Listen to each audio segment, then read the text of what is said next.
memimpin, mengelola, dan mengendalikan pemerintahan untuk sebuah negara sebesar ini harus terdiri dari putra-putri terbaik.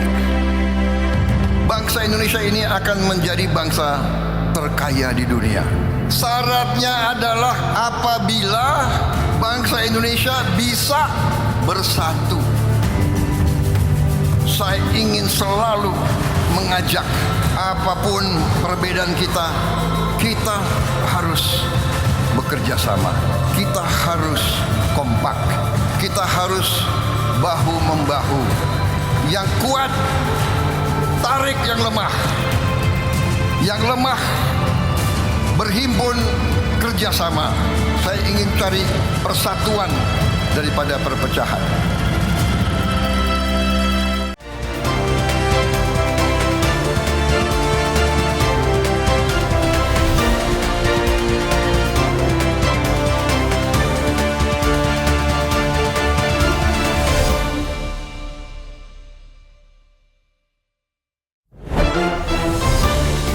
Korban kecelakaan maut kereta api meninggal dunia usai mendapat perawatan intensif di RSUD Bekasi.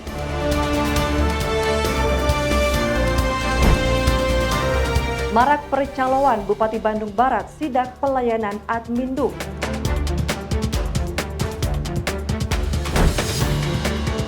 Warga Cimahi ubah sampah plastik jadi bahan bakar petasol.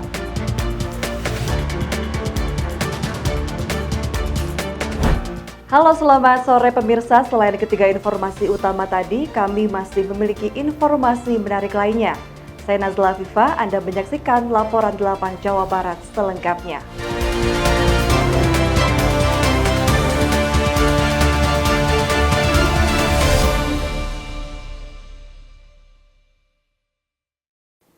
Informasi pertama pemirsa, isak tangis keluarga pecah saat terima kedatangan jenazah Nur Aini Eka Rahmadina yang menjadi korban kecelakaan kereta komuter lain dengan kereta Argo Bromo Anggrek di stasiun Bekasi Timur, Kota Bekasi, Jawa Barat. Korban merupakan salah satu karyawan di salah satu karyawan TV swasta.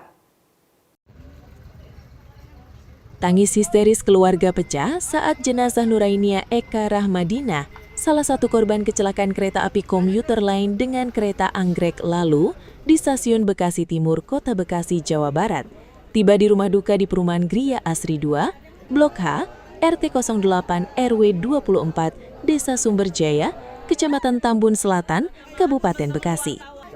Kepedihan juga nampak di wajah rekan kerja korban yang juga datang bersama pimpinan redaksi Kompas TV, Rosyara Silalahi, ke rumah korban untuk memberikan bela sungkawa atas kepergian korban kembali kepada Sang Pencipta. Menurut Ketua RT setempat, korban akan dimakamkan di Pemakaman Umum Mangunjaya, Tambun. Korban merupakan anak pertama dari 4 bersaudara dan terkenal sangat supel bergaul di tempat tinggalnya. Mendapat kabar korban meninggal akibat kecelakaan kereta dari orang tua yang memberitahukan dirinya. Pak, boleh tahu Pak kalau almarhum ini anak keberapa dari berapa bersaudara sih Pak? Anak pertama dari 4 bersaudara. Sudah berkeluarga Pak? Kenapa? Sudah berkeluarga Pak? Belum Pak. Yang Bapak tahu keseharian almarhum seperti apa Pak di sini Pak? Dia untuk gaul sih yang digaul Pak ya, untuk teman-temannya juga, apalagi saya dengar yang dari pekerjaannya juga sangat support sekali Pak. Berarti memang Bapak sendiri terakhir ketemu almarhum kapan Pak? Untuk keluarga gitu? Saya belum sempat ketemu lagi karena dia tuh berangkat pagi pulang malam gitu. Korban yang diketahui putri pertama dari pasangan orang tua Hari Marwada dan Ifah Permana oleh keluarga rencana besok pagi akan dimakamkan di tempat pemakaman umum Mangunjaya, Tambun, tidak jauh dari tempat tinggal korban. Laporan Agung Rahman, Kabupaten Bekasi, Jawa Barat, Garuda TV.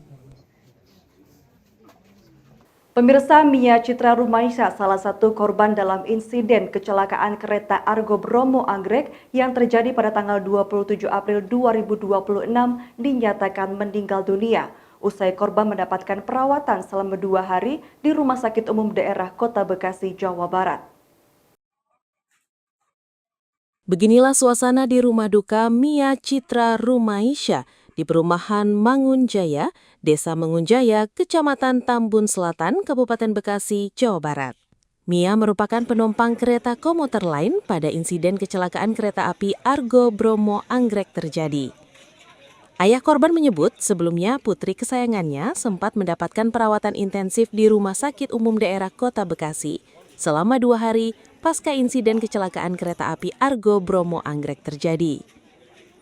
Usai mendapatkan perawatan selama 2 hari di Rumah Sakit Umum Daerah Kota Bekasi, korban diperbolehkan pulang oleh pihak rumah sakit dan tadi pagi masih sempat berinteraksi langsung dengan keluarga, namun takdir berkata lain. Korban dinyatakan meninggal pada Rabu siang 29 April 2026.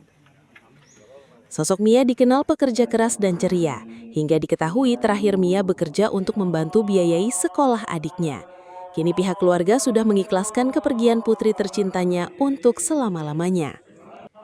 Rencananya jenazah almarhumah Mia Citra Rumaisya akan dimakamkan di kampung halamannya di Ngawi, Jawa Timur.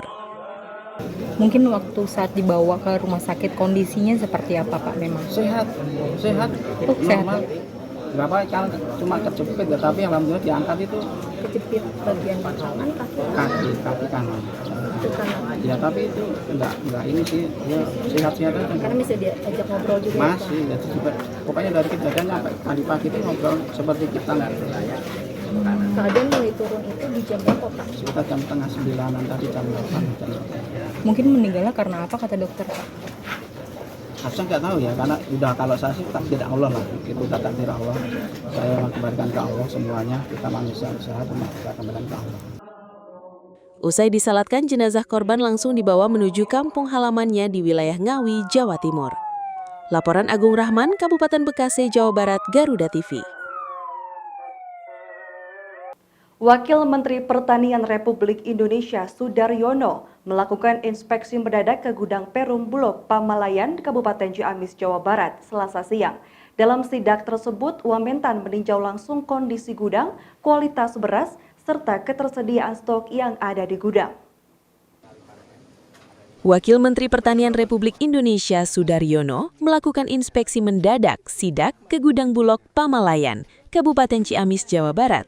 Kunjungan ini turut didampingi Sekretaris Daerah Ciamis Andang Firman Triadi serta anggota DPR RI Heri Dermawan.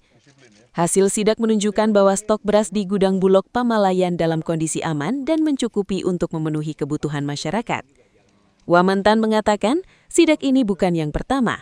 Ia telah mengecek sekitar 15 gudang Bulog di berbagai wilayah dan hasilnya konsisten, tidak ada gudang yang kosong. Tidak ada gudang yang tidak penuh, semua penuh. Ini membuktikan bahwa memang sarapan gabah Bulog yang besar, disimpan dalam bentuk beras yang besar, dan cadangan beras pemerintah yang 5 juta ton lebih, itu betul ada. Dan saya juga mengundang berbagai pihak untuk datang ke kantor atau gudang Bulog manapun. Dicek aja, nggak ada masalah. Kita nggak ada yang kita mau tunjukkan. Ini memang adalah aset milik rakyat, ya boleh, rakyat juga boleh melihat. Wartawan, media, pelajar, mahasiswa, siapapun yang merasa perlu bisa lihat. Kondisi gudang yang terisi penuh menunjukkan penyerapan gabah petani berjalan optimal. Saat ini, cadangan beras pemerintah disebut telah melampaui 5 juta ton. Wamentan menambahkan, beras yang tersimpan di gudang Bulog hanya sebagian kecil dari total produksi nasional, yakni sekitar 10 hingga 15%, sementara sisanya beredar di pasar dan masyarakat. Sementara itu, Kepala Perum Bulog Cabang Ciamis Johan Wahyudi mengatakan stok beras di wilayahnya dalam kondisi sangat aman, bahkan melebihi kapasitas gudang. Ciamis aman, sangat aman lah untuk kita, karena kita memang fenomenal ya pengadaan sekarang. Kita lebih dari kita aja sampai nyewa gudang di luar kan untuk penyerapan kita, karena lebih dari kapasitas gudang kita sendiri gitu. Berapa Pak itu Pak? Yang tersedia? Kalau saya kan membawa 6 wilayah ya, sampai Priangan Timur itu sampai Garut sama Pangandaran. Kita mungkin 33 ribuan ton. Dan itu pun masih bisa bertambah lagi karena kita tiap hari masih ada penyerapannya. Penyerapan gabah untuk kita giling jadi beras HGL. Untuk wilayah Priangan Timur, stok beras mencapai sekitar 32 hingga 33 ribu ton dan masih terus bertambah. Penyerapan gabah kering dari petani berlangsung intensif dengan rata-rata sekitar 1.000 ton per hari. Selain beras, Bulog Ciamis juga menyerap komoditas jagung yang telah mencapai sekitar 1.300 ton untuk kebutuhan distribusi di wilayah Priangan Timur. Distribusi beras dilakukan melalui berbagai program pemerintah seperti bantuan pangan, stabilisasi pasokan dan harga pangan, hingga kebutuhan darurat saat bencana. Namun demikian, Bulog Ciamis masih membutuhkan tambahan kapasitas gudang untuk menunjang penyerapan yang terus meningkat. Saat ini, kapasitas gudang induk sekitar 22.000 ton dinilai belum mencukupi untuk wilayah kerja yang mencakup 6 daerah. Kunjungan Wamentan ini menjadi bukti komitmen pemerintah dalam menjaga ketahanan pangan nasional, sekaligus memastikan distribusi dan kualitas beras tetap terjaga di tengah berbagai tantangan global. Laporan Ahmad Bilal, Ciamis, Jawa Barat, Garuda TV. YouTuber penghina suku Sunda divonis 2 tahun 6 bulan penjara. Informasi selengkapnya kami hadirkan usai jeda.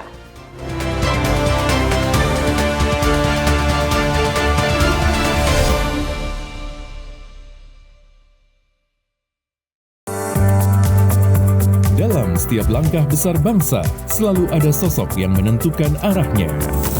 Bersama tokoh berpengaruh di negeri ini. Keadilan ingin sama-sama bagaimana membuat negeri ini bersih. Sekarang sudah tumbuh 13%, jadi saya lihat oke. Menunjukkan adanya sebuah lembaga peradilan yang bermartabat. Let's go back to basic. Orang penting, setiap Jumat pukul 9 malam, hanya di Garuda TV. Karakter kuat menjadi fondasi utama. Everyday ketemu, there's no other people bisa chance falling in love. Peran orang tua dan sentuhan guru menentukan arah. Kita take the credit. Karena kalau anak menyiapkan generasi muda yang tangguh, mandiri, dan percaya diri. Bukan sekadar narasi, ini bukti nyata. Saksikan Guru Grooming Bukti Nyata setiap Sabtu pukul 7 malam. Hanya di Garuda TV.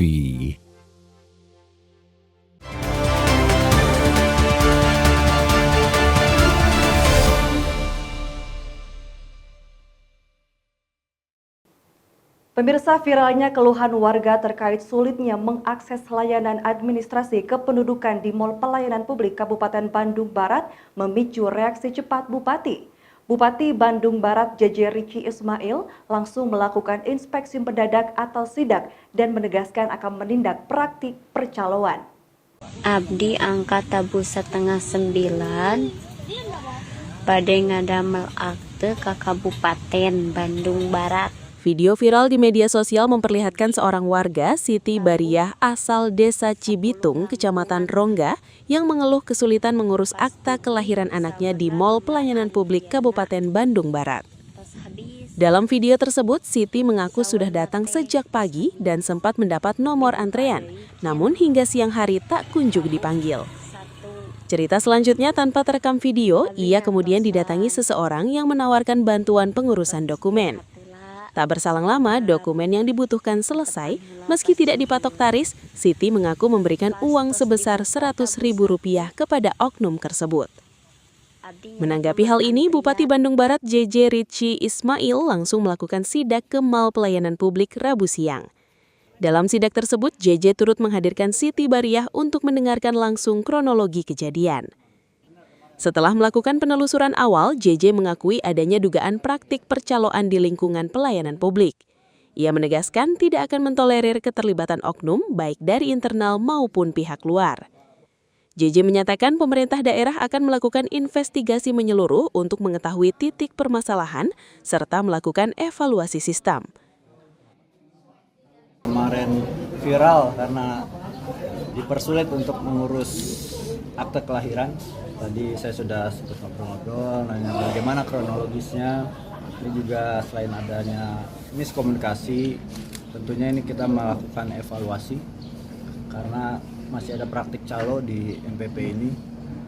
Saya tidak ingin kedepannya ada lagi hal-hal seperti ini terjadi. Saya minta inspektorat, saya tidak segan-segan juga untuk menindak tegas jika ditemukan orang pihak dalam yang bekerja sama dengan pihak luar atau calo. Ini saya tegaskan bisa pecatlah secara tidak hormat. Punishment-nya seperti itu. Pelayanan publik yang seharusnya menjadi kemudahan buat masyarakat kok sekarang dipersulit gitu. Teteh ngurus apa berarti kemarin teh kesini? Akte kelahiran Oh, anak. bikin akte. Itu datang jam 10 lebih lah, kalau nggak salah. dari Gunung Halu ya? Dari Rongga. Dari Rongga. Nah, kesini nggak bisa ternyata teh pas bikin. Karena alasannya apa katanya tuh? Udah close. Oh, udah tutup karena sorean gitu. Sebelumnya udah berapa antrian. Jam berapa ya? Jam 1. Kalau nggak salah jam 1 lebih lah. Soalnya jam 2 di parkiran. Udah standby. Nggak Sambil bisa menunduk. Sampai akhirnya ketemu sama yang menawarkan bantuan itu gimana sih calonnya tuh? Itu mah mungkin si bapaknya kasihan melihat saya nunduk gitu. Tapi benar dibantu dan selesai gitu teh? Iya. Berapa harganya bayar tuh? Tidak menargetkan. Kalau Tapi masalah teteh ngasih? Ngasihnya berapa tuh? ngasih 100. 160 kebetulan sama Kia. Inspeksi mendadak ini menjadi langkah pemerintah Kabupaten Bandung Barat dalam membenahi sistem pelayanan publik sekaligus memberantas praktik percaloan yang merugikan masyarakat. Dari Kabupaten Bandung Barat, Nur Aziz, Garuda TV. Majelis Hakim Pengadilan Negeri Bandung menjatuhkan vonis 2 tahun 6 bulan penjara kepada YouTuber pria bernama lengkap Adimas Firdaus Putra Nasihan alias Resbob, di mana terbukti secara sah dan meyakinkan bersalah dalam kasus penghinaan terhadap suku Sunda. Pengadilan Negeri Bandung kembali menggelar sidang dengan agenda pembacaan vonis terhadap Resbob atau Adimas Firdaus Putra Nasihan pada Rabu siang. Terdakwa dihadirkan langsung di ruang sidang. Dalam amar putusannya, Majelis Hakim menyatakan terdakwa terbukti melanggar pasal 243 ayat 1 Undang-Undang Nomor 1 Tahun 2023 tentang KUHP. Hakim menjatuhkan pidana penjara selama 2 tahun 6 bulan, sesuai dengan tuntutan jaksa penuntut umum. Dalam pertimbangan, Hakim menyebut perbuatan terdakwa menimbulkan keresahan di tengah masyarakat, khususnya suku Sunda. Selain itu, terdakwa dinilai tidak kooperatif karena memberikan keterangan yang berbelit-belit. Ada dalam frasa kalimat itu menyebutkan agar lebih diketahui umum. Fakta persidangan, seluruh saksi yang bertindak sebagai pelapor maupun yang menjadi perwakilan dari masyarakat Sunda maupun Viking menyatakan bahwa mereka mendengar itu bukan langsung dari akun terdakwa. Kenapa? Karena terdakwa sudah sebelum adanya proses hukum, terdakwa sudah menyadari perbuatannya dan langsung men-take down. Saksi-saksi maupun yang mewakili korban yang terlukai itu mengetahui adanya ucapan-ucapan itu dari akun Radar Sumedang. Itu tidak ya. Keputusan ini menerima upaya. Kami akan melakukan upaya hukum. Saya dari awal udah bicara bahwa saya itu ikhlas menjalani apapun yang telah saya jalani sekarang. Semoga hakim sebagai wakil Tuhan di bumi telah menjalankan tugasnya sebaik mungkin. Semoga dengan vonisan itu bisa membahagiakan para hakim 7 turunannya. Itu aja. Dan semoga itu vonisan itu muncul keluar daripada hasil daripada hati nuraninya, bukan di luar daripada nuraninya. Itu aja. Terima kasih. Kalau upaya hukum tetap kita tempuh, yang dimana semuanya saya serahkan kepada kuasa hukum saya, pengacara saya. Itu aja. Jadi pembelajaran nggak, Bob? Pasti pembelajaran buat saya. Dan ini penembusan dosa buat saya sekali lagi. Usai pembacaan putusan, jaksa penuntut umum menyatakan menerima vonis tersebut. Sementara itu, terdakwa Resbob menyatakan masih pikir-pikir untuk menentukan langkah hukum selanjutnya. Laporan Riki Eka Putra, Bandung, Jawa Barat, Garuda TV. Pemirsa, diduga dipicu faktor ekonomi, angka perceraian di Kabupaten Garut terus meningkat tajam di tahun 2026. Hingga bulan April saja jumlah perkara sudah mencapai ribuan kasus dan didominasi oleh gugatan dari pihak perempuan. Hingga April 2026, Pengadilan Agama Garut mencatat jumlah perceraian telah mencapai sekitar 2.600 perkara. Dari total tersebut, sebanyak 2.121 perkara merupakan gugatan cerai yang diajukan oleh pihak perempuan. Sementara itu, gugatan cerai dari pihak laki-laki tercatat sebanyak 447 perkara. Humas Pengadilan Agama Garut, Asep Irfan Helmi menyebut, faktor ekonomi masih menjadi penyebab utama tingginya angka perceraian. Meskipun terdapat faktor lain seperti KDRT dan judi online, namun akar permasalahannya tetap berkaitan dengan kondisi ekonomi keluarga. Jika dibandingkan dengan tahun sebelumnya, angka perceraian di Garut terus mengalami peningkatan sejak tahun 2024 dan 2025. Bahkan di tahun 2026 ini, angka tersebut sudah terbilang tinggi meski baru memasuki bulan April. Selain itu, mayoritas pasangan yang bercerai berada di usia produktif, yaitu antara 25 hingga 45 tahun. Untuk menekan angka perceraian, Pengadilan Agama Garut menyebut perlu adanya sinergi antara pemerintah daerah dan Kementerian Agama melalui pembinaan dan edukasi pernikahan. Kalau dibandingkan dengan data-data tahun sebelumnya, tentu ini ada peningkatan di tahun 2026. Karena yang saya amati itu dari tahun 2024, ada peningkatan juga di tahun 2025. Ya. Dan ini kita sudah menginjak di bulan April tahun 2026. Kalau kita perhitungkan perkara yang masuk perceraian itu sudah tinggi, Pak, 2.600-an lebih. Bayangkan saja ini baru April, ya. Kalau dihitung dikalikan lagi gitu kan, jadi 3 berapa itu? Jadi meningkat terus.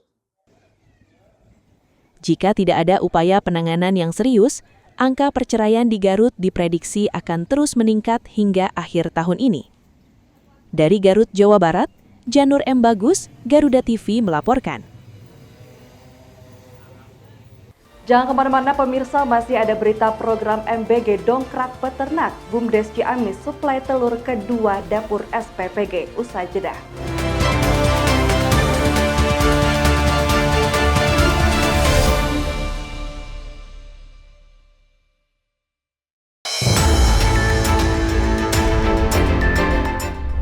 Perkembangan informasi paling aktual. Deden Maulana merupakan salah satu pegawai KKP yang menjadi korban peristiwa yang terjadi setiap saat disajikan untuk Anda. Ini kedatangan dari staf Kementerian Kelautan Perikanan, Pak dan mengusut tuntas siapa saja. Laporan 8 siang setiap hari pukul 12 siang hanya di Garuda TV. Rangkaian informasi terkini dan mendalam, mengupas peran strategi dan peran penting para pengambil kebijakan. Orang yang bersih, orang yang tidak korup. Kuotanya sudah dinaikkan 15%. Menghadirkan fakta, bukan wacana. Kalau LPMK pun saya tanda tangan. Dalam Kabinet Merah Putih, Senin sampai Jumat pukul 5 sore. Hanya di Garuda TV.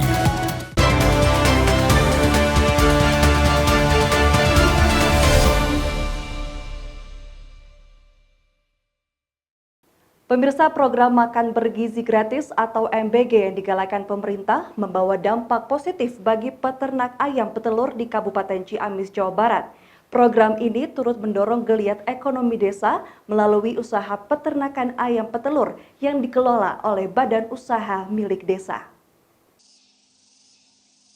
Badan Usaha Milik Desa atau BUMDes Citra Sejahtera yang terletak di Dusun Cikolewetan, Desa Cijulang, Kecamatan Cihaur Betih, Kabupaten Ciamis, saat ini tengah mengembangkan usaha peternakan ayam petelur sebagai bagian dari program ketahanan pangan desa. Usaha ini dipilih melalui musyawarah desa setelah mempertimbangkan berbagai sektor, mulai dari perikanan, pertanian organik, hingga peternakan. Pengelola BUMDes Citra Sejahtera, Entep Abdurrahman, mengatakan kehadiran program Makan Bergizi Gratis atau MBG kini menjadi angin segar bagi unit usaha ini. Saat ini, BUMDes Citra Sejahtera sudah menyuplai telur ke 2 dapur program MBG, yakni Dapur Sukamulya dan SDR di Desa Cijulang. Agak kesulitan untuk pemasaran gitu, Pak. Selain ke warung-warung, terus ke warga yang ngecer gitu. Alhamdulillah warga juga dapat memberi telur di BUMDes ya, Pak. Harapan yang ke-1 itu kendalanya pakan, Pak. Pakan mudah-mudahan stabil lah gitu di harga, jangan terlalu tinggi gitu. Alhamdulillah saat ini sudah menyuplai kedua SPPG, Dapur Sukamulya dan SDR di Desa Cijulang. Dari 2 dapur tersebut, BUMDes mampu menyuplai sekitar 1 kuintal lebih per dapurnya di setiap minggunya, dengan harga Rp27.000 per kilogramnya. Sementara itu, Kepala Desa Cijulang, Endang Hidayat, mengatakan produksi telur ini selain dijual langsung ke masyarakat dan warung-warung sekitar, kini juga telah merambah ke sektor yang lebih luas berkat adanya dapur SPPG tersebut. Ini juga berharap bahwa pengelola BUMDes untuk ayam petelur ini ingin ada ekspansi tambahan gitu. Nah, karena program tahun 2026 ya kita akan konsentrasi ke Kopdes ya Pak. Jadi kalau ke Kopdes ya kami tidak lagi menambah penyertaan modal ke BUMDes untuk penambahan populasi yang di ayam petelur ini. Saat ini, BUMDes Citra Sejahtera sudah bisa menyuplai per minggu sebanyak 1 kuintal lebih per dapurnya. Guna memenuhi permintaan yang terus meningkat, BUMDes kini mengelola sekitar 800 ekor ayam petelur. Jumlah ini meningkat signifikan setelah adanya penambahan 300 ekor ayam. Dari populasi awal 500 ekor, produksi telur mencapai 400 hingga 460 butir per hari, atau sekitar 80% dari total populasi dengan berat total mencapai 25 kg per harinya. Dengan potensi keuntungan yang nyata, program MBG terbukti tidak hanya meningkatkan kualitas gizi anak bangsa, tetapi juga menjadi motor penggerak ekonomi dan kesejahteraan para peternak di tingkat desa. Laporan Ahmad Bilal, Ciamis, Jawa Barat, Garuda TV. Pemirsa, solusi masalah plastik kini mulai sedikit terurai seperti yang dilakukan oleh Bank Sumber Daya Sampah Induk Melong 26 di Kota Cimahi, Jawa Barat. Sampah plastik yang ada di masyarakat dapat diolah menjadi bahan bakar solar atau petasol dan hal tersebut juga menjadi solusi dari tingginya harga bahan bakar saat ini.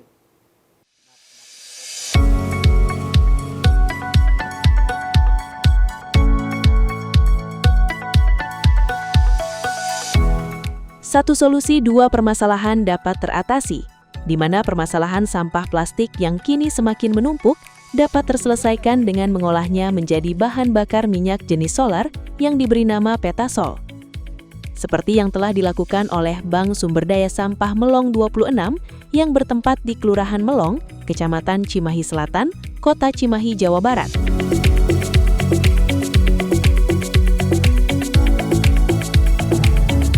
Dari sampah plastik yang ada di lingkungan warga berupa plastik kresek, plastik snack, plastik refill, dan berbagai macam lainnya yang bernilai rendah, kemudian dipilah dan dimasukkan ke dalam alat pirolisis, di mana alat tersebut berupa reaktor, tungku pemanas, kondensor, dan tangki penampungan.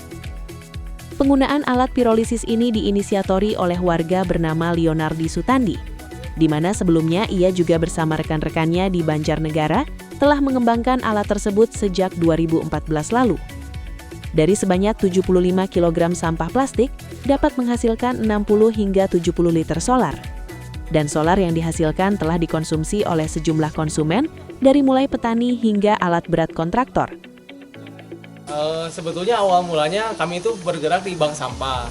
Nah, seperti yang sudah kita ketahui, lewat bank sampah sebetulnya semua jenis sampah itu hampir beres. Nah, tapi ada satu jenis sampah, yaitu plastik low value. Biasanya dikenal dengan label-label, kemudian bungkus-bungkus mie instan, bungkus-bungkus minyak. Nah, itu kan bingung mau dikemanain. Akhirnya dibakar. Nah, kan kami gelisah tuh kalau misalkan harus dibakar, kenapa sampah dibakar. Oleh karena itu kami coba cari, ternyata sampah plastik ini bisa diubah menjadi BBM. Bisa diolah menjadi bahan bakar minyak terbarukan, yaitu solar.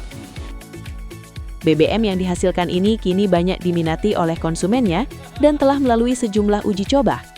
Selain itu juga petasol sendiri dijual cukup murah dengan harga Rp15.000 per liternya. Dan kini mengalami kesulitan pemenuhan permintaan dari konsumennya. Selain harga yang lebih murah, juga petasol ini sendiri cukup berguna untuk industri dan masyarakat. Dari Kota Cimahi, Nur Aziz, Garuda TV. Pemirsa, dengan berakhirnya informasi tadi sekaligus mengakhiri laporan 8 Jawa Barat hari ini. Saya Nazla Fifa, beserta kru yang bertugas mengucapkan terima kasih. Sampai jumpa.